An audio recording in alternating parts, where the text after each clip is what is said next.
Hey, today is Thursday, March 26, 2015. As we get near the end of the month, I want us to think about something that really affects the whole store.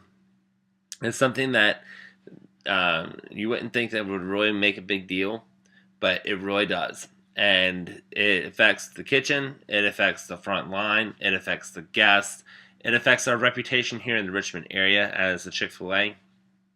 It affects every aspect of customer care, and that is stocking. You ask why it affects so much? Well, let's talk about it for just a second.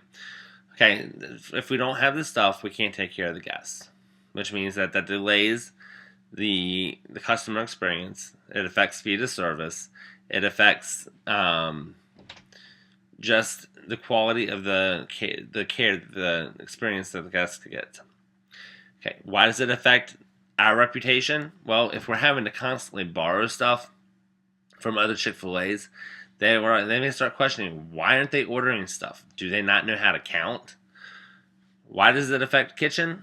Because the same thing. If they go back there to grab something that we stock on front line, or they go to grab something that we stock on front line, or they stock in the kitchen, and we don't communicate with one another that, hey, we need this, or we're running low on this, uh, they're gonna run out of stuff, or we're gonna run out of stuff. We're not gonna know, and therefore we have to go out and borrow it.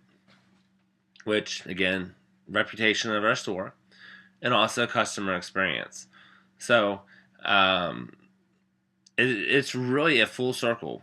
And what do I mean by stocking? What I mean by stocking is if you go to next door and you're stocking something, or you're getting something from frontline, and you realize that we're running low, please let a leader know, or please tell Omar or somebody know that we are running low, or take the empty box. If nothing else, take the empty box and put it out in the hallway. This does not give the perception that we have stuff left. There's been numerous times where I've gone next door that there are empty boxes. These empty boxes give the idea that we still have stock when we really don't.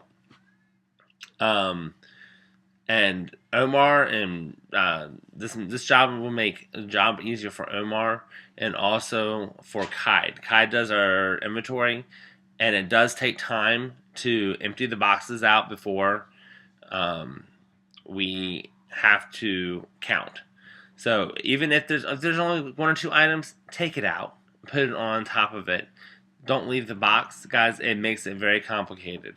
And I don't know if you guys have noticed, Omar and the people in the kitchen have done an amazing job stocking up there where we stock up front with the crackers, mayonnaise, salt and pepper, forks, knives. That thing is very organized. We need to keep it that way. So if you make a mess, if you move something, try to move it back before.